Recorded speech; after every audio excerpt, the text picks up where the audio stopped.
Welcome back to Inside Politics. Our guest today, Larry Woods, Democratic strategist, Steve Gill, Republican strategist. We're talking about Tennessee 18 politics with coming up with the Senate race, which is now an open Senate race because Bob Corker has decided not to seek re-election.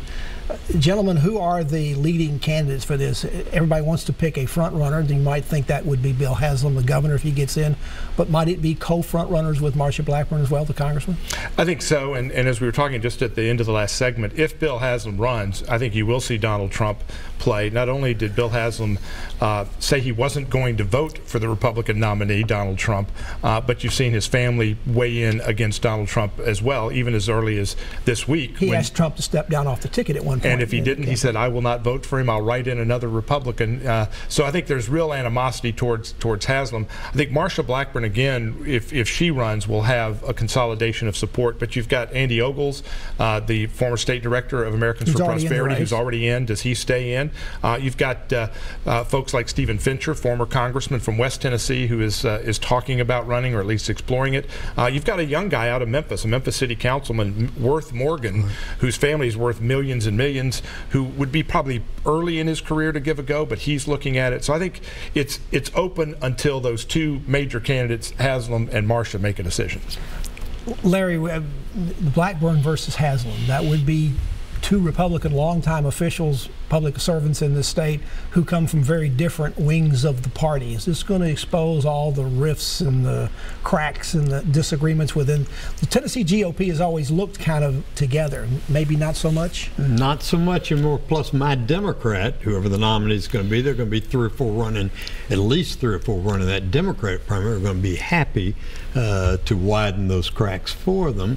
So it's going to be a very hot and volatile election season. Well, let's turn to the Democrats. There's already a candidate in the race, the Iraq War veteran James Mackler. Already at least one Democrat, Bob Corker, is rallying behind to stay with him, but there are lots of other Democrats who are looking at it. You think three or four, name some of the other people you think might jump in the race. Yes, the mayor in Chattanooga, Andy Burke, is talking about it, considering it. At least a couple of people, Democrats in the state legislature, are talking about it and considering it. Jeff Yarborough here in Nashville. Yes, Jeff Yarborough, state senator. But he has to give up his seat to do that. I believe that's right. He's up for re-election next year. But of course, you know, there's such a small group of state senators who are Democratic. I'm not sure how important it is whether we've got one more or one less and it's a Democrat district. Well, yes. Well, none of the people who are looking at the race, and a lot of people have been none of the people that are the Democrats running for governor are thinking about it. They say no, they're going to stay where they are. Governor Breslin's been asked about it, and he said no, thank you very much. All these people who are saying no, who have maybe a little bit more experience in running, particularly Governor Haslam and Governor Bredesen running across the state. The fact that they're not running, isn't that a pretty good sign, Larry, that the Democrats in this big red state maybe really don't have much of a chance to play in this? My Democrats have been hurting in statewide elections now for 15 years or thereabouts, and the pendulum swings, and with all the divisiveness in the Republican primary that Steve's forecasting, and I think he's right, that's clearly going to be a shot of adrenaline for the Democrats. Will it become a long-term trend favoring the Democrats? Yes. But you'll need the Republicans to come out divided. For a generation, the Democrats had the same fights the Republicans are now having, and eventually it wore us out. And, you know, there are always different reasons, but the same thing will happen again. Will it happen by next year? That's problematic, but it's coming. Steve, what about Senator Mark Green? He's been looking to do something like this. He's been talked about in the Senate race, but is he more likely to look someplace else like Marsha Blackburn's seat? I think if Marsha doesn't run, I think Mark will give another look at running for the U.S. Senate. But I think if Marsha, as expected, gets in the U.S. Senate race, I think you'll see Mark Green very quickly run for her 7th congressional district seat.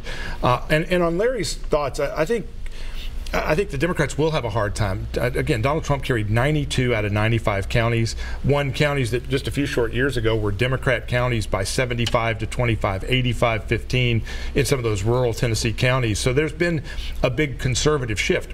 How long it stays in place, whether the divisiveness matters, I think will play out. But it's not just a conservative shift. Trump did so well here because he got the conservative vote and he got the outsider, we hate Washington vote. I shouldn't say we hate Washington, we're disgusted with Washington vote. A true outsider for the Democrats could capture that part of the Trump vote. Except that the Democratic Party, my sense is in Tennessee has become, as you mentioned, the state Senate, there's only now 5 Democrats out of 33. All of the Democratic Party is now isolated to major urban centers. The Democratic caucus in both the House and almost the Senate is almost all an African-American caucus. So you don't have the beachheads in rural conservative Tennessee where Democrats have fared in the past.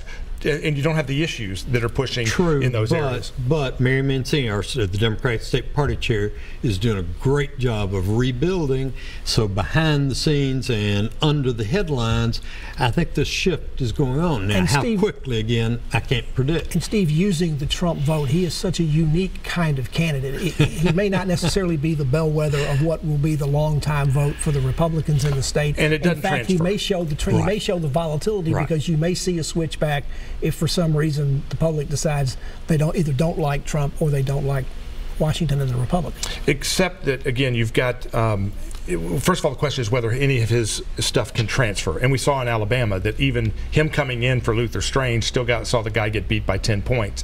I think the issues, though, that Trump ran on, build the wall, stop the flood of illegals coming into our country, stop the flood of refugees coming in.